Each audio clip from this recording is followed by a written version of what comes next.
Hi guys, welcome to my channel SincerelyOghosa. So today we're going to be talking about living with Nigerian parents in your late 20s to 30s. So I'm 27 if you guys don't know, and I still live with my parents. I mean, I did, a brief recap, I did move out when I was, I want to say 23, 24, and the people I lived with, we weren't compatible. So I moved back home, and I think also when you're living with people who you just don't get along with very well, you start to think, what am I using all of this money for? I might as well just go back home, like the prodigal son. So yes, I moved back home, and since then I mean, okay, if you're a Nigerian, you understand that Nigerian parents can be very, very problematic sometimes, not all the time. Like, almost everything they do is genuinely out of love, but because of that culture clash, it can just be very difficult sometimes, especially because like they are used to behaving in a certain way that we, especially in the UK, US, Canada, whatever, viewers from that type of area, it actually, just millennials in general, we have a different way of thinking compared to Nigerian parents, and they can be very strict and very overbearing and very like controlling. They really like to have a lot of control. I have noticed that like it does get better as you get older. It does get better as you get older, depending on the relationship you have with your parents. If you have a decent communication level with your parents and you're able to discuss things, then you can kind of be like, Mom, like Dad, like the thing that you said on this certain day didn't make me feel good, and the reason why is because of X, Y, and Z, and that made me feel like X, Y, and Z. But if you don't have parents that you can discuss your emotions with on that kind of level, it can make things very, very difficult. And one thing I've learned is just, I mean, I have a decent communication level with my parents, like not to the extent where we can't talk about things, but I think other people don't have that, and I think that's what makes living with your parents very, very difficult. There's this thing that they have against staying out late at night. Like, it depends what your parents are like, but for me, it's just I really shouldn't have a curfew anymore. I mean, really. Me and my dad joke about this, that he's like, no, really, 11 o'clock. And it's like, what does that even mean? So there is that thing of like, you're getting older, but they still see you as a child, which can be really, really difficult. And it's like, why are you still calling me when I'm out? And I think this thing of them struggling to stop seeing you as a child just makes things very, very annoying and hard to deal with when you're living at home. Now obviously, like, we wouldn't choose to live at home, I think. Well, some of us wouldn't choose to, but the way that the economy, Brexit is coming, do you know what I mean? Like, the way the economy is set up, a lot of us, like millennials, like a lot of us are still living at home until like either we're ready to get a mortgage or we get married, blah blah blah.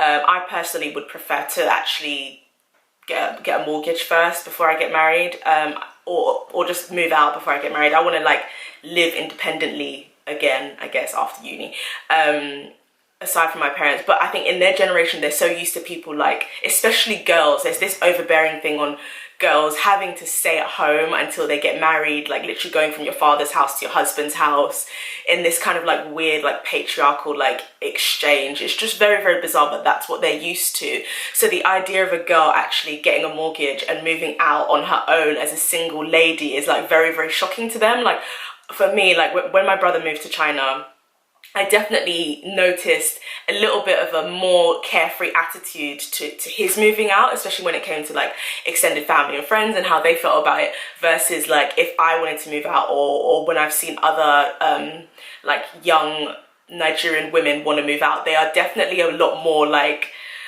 strict and like restricting on their daughters versus their sons. Like with their sons, it's like, yeah, like spread your wings, whereas girls, it's like, no, you can't. Why would you want to live on your own? Like, why would you want to do that? That's, if anything, save that for when you get married, like rent it out. But it's that culture clash and that change of attitudes that is just really, really irritating sometimes. I think there's this thing that Nigerian parents struggle with that I call independency versus dependency. I don't know if grammatically that even makes sense, but what I mean by that is that they are so used to seeing you as a child that they still speak to you as a child in some ways, but they somehow like compartmentalize it, so they're still able to see you as an independent adult as well.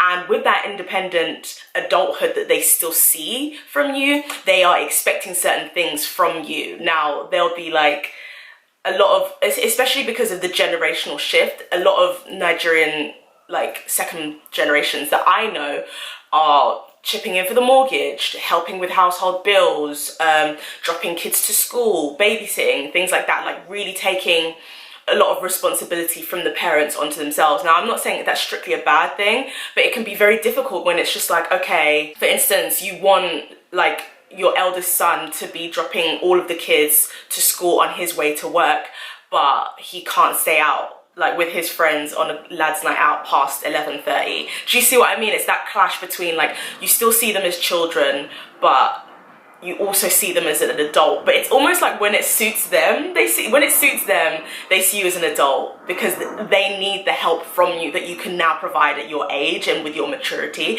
but they also still want to have that control on you. And I understand that, like, as a parent, and this has to do with my strong feelings about having children. Like, having children is such a responsibility that you will always see them as your children even when they're older, which can be a problem. One thing that can make it very difficult living with your parents, that this, I don't know if perhaps for me, time has flown so much that I've forgotten these difficult stages, but like, I know that when you are, especially like after university, a lot of us studied subjects that perhaps wouldn't have been our first choices to study because of this idea of what career can be. So it's like a doctor, an accountant, a lawyer. I think that's about it. I don't know what else there is. Maybe a teacher, I guess.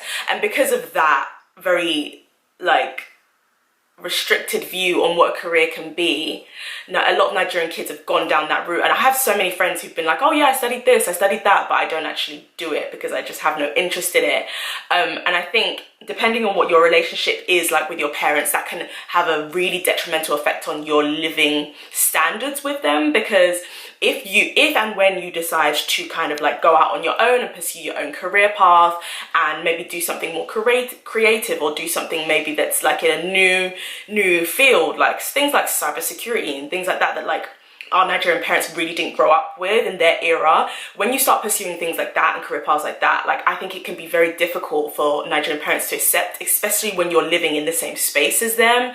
So it can just cause a lot of tensions, because when you're going to work or when you're taking side classes, and to be honest, I don't even think this is unique to Nigerians, because I know that African Americans also have experienced a similar struggle, I guess, when it comes to that generational gap. I know I was listening to a podcast with Ruth E. Carter, who won the Oscar for the costume design for Black Panther, and she was saying that when she was doing an internship at an opera house or a theatre for costume design, her mum was just like, you went to college for 4 years and you're running around with clothes and doing laundry.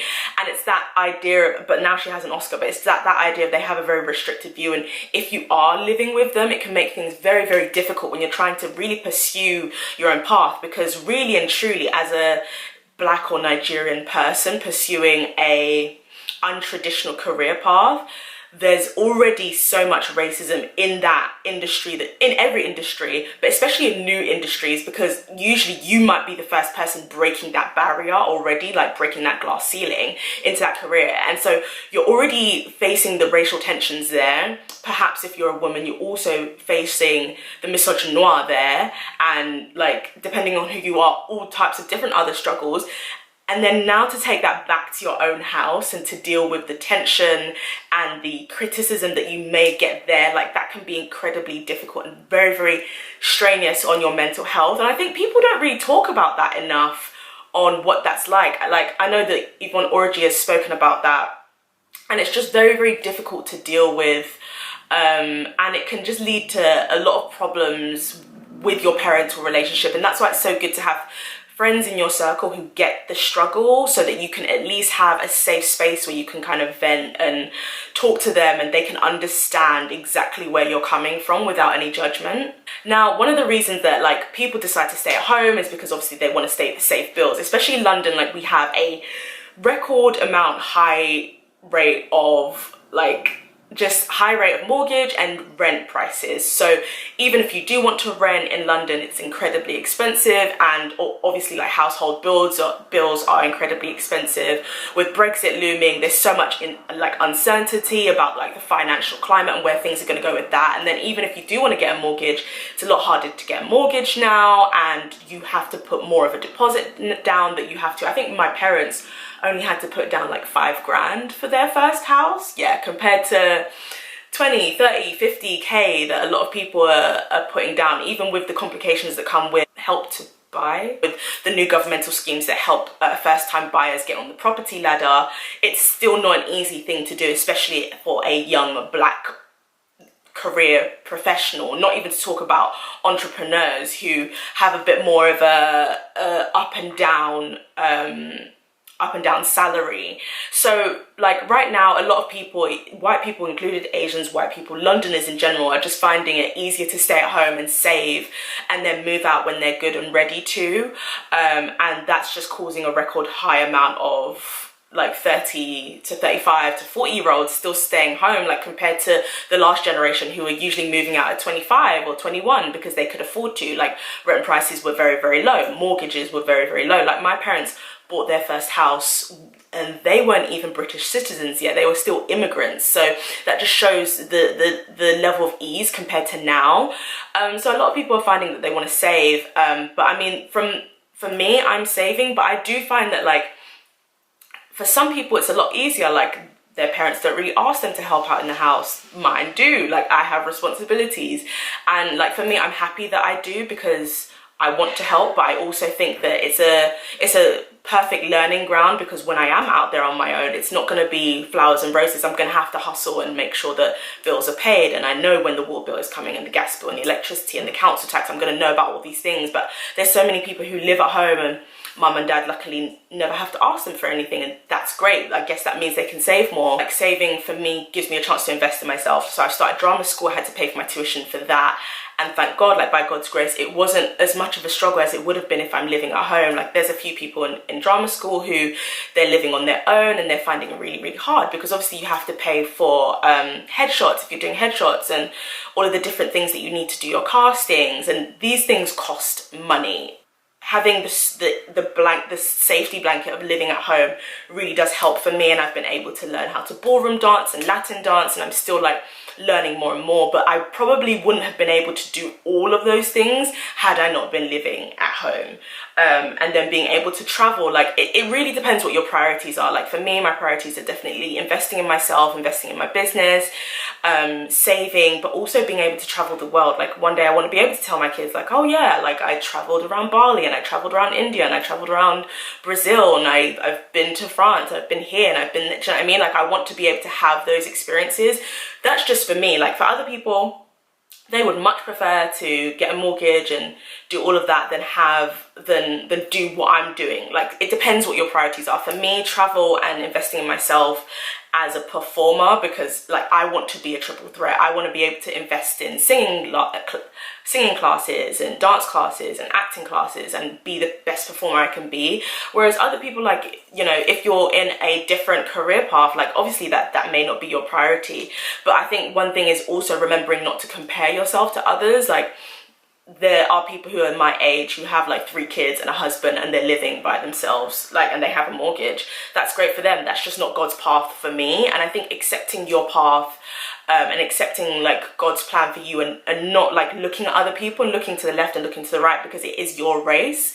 And this is something I struggle with daily. This is really something I struggle with daily, but I'm reminding myself that to be the best I can be, I need to do this now. Like I like the fact that I don't have any other responsibilities apart from like helping my family occasionally. I like that I don't have to think about childcare or my husband or my kids. I can just focus completely on me, and then when the time comes for me to have a family, I can put my energy into that, as well as my career. But for now, this is what I want to do, and I think this is what I was saying in my other video about why I don't want to have kids for the near future, is because is this whole thing of like comparing and looking up for women with children. Like I'm accepting God's plan for my life, and I'm content with it. And I think for me, it's also playing the long game. Like that's why I try so much to listen to like podcasts like that are autobiographical. So people are talking about their lives, especially like famous, rich, successful people. And I'm not saying that money is all there is, but I listen to a lot of podcasts that actors, like famous actors, speak on, because I want to learn about their lives. And one thing I've always learned is that they spent time investing in themselves. That doesn't have to be like when you're young, but they've always spent time investing in themselves. And when they had a family, they always found that it was harder to invest in themselves. I'm not saying it's impossible, but it is more difficult. And like for me, I want to play the long game. I'm thinking about the future. Like I think it's so hard with this Instagram culture, looking online and being like, oh, that person's bought their first house, and looking on Instagram or Twitter and being like, oh, they've like got their keys to their first apartment. But for me, I'm thinking of the next 10 to 15, 20 years. I'm thinking of that instead of thinking, oh, what are people going to be thinking of me now? Like, I'm not the only person living with their parents in London.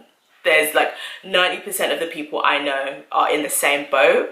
And it's not ideal, but to be honest, like as I said, it's that thing of contentment, and also just investing in self-care. Like I have talked about like me going to therapy. Like therapy is a great place that I can vent and just be like, this is happening, you know. And it's so important to be able to have a safe space like that.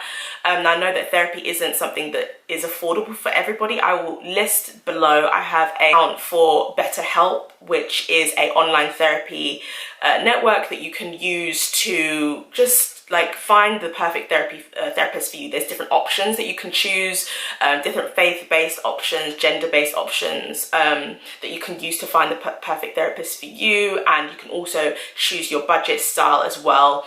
And there's also the Black and Asian Therapy Network, which has only Black and Asian therapists on there. I think it's just in the UK.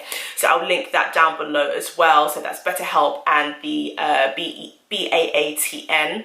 And also just making sure that you are spending time like doing things that you enjoy. Especially like when you're living in a hectic Nigerian house, there's so much going on. You need to be able to, if you can, carve out your own space. Like that doesn't necessarily mean that you need your own room, but even if you don't have your own room, have things in your side of your room that you like. Like in my room, I have my own room, but I have my candles, I've got my books. Like at the end of a stressful day, I can just unwind and read and pray. And I have a place where all of my books are and all my candles and my art. Like I like to paint. Having things that you like to do. And if you can't do them at home, like maybe find a class. Like it doesn't have to be all the time, maybe just once a month, or go to the theatre. Like the Young Vic does tickets for like £10. So if you're into theatre, do stuff like that. And just like make sure that you're having time to just decompress properly and not carrying around that anxiety and that stress all the time. Especially as women, we carry it in our bodies, and that can have a very detrimental effect on our bodies, but also on our wombs as well if you do want to have children in the future. So I'll definitely tell you about that, especially also having friends that can relate, like having friends that can really understand your struggle. I would definitely implore you to only invest your mental time in friends who things are reciprocal. You're not just, it's like I have friends for certain things, but just don't pour your family pressures and all of that on friends that don't have that struggle, or they're just unable to empathize and relate to you. Have friends that really get it. I hope that that's helped. Thank you guys so much for watching. I will see you guys in a new video. Make sure you subscribe. Bye.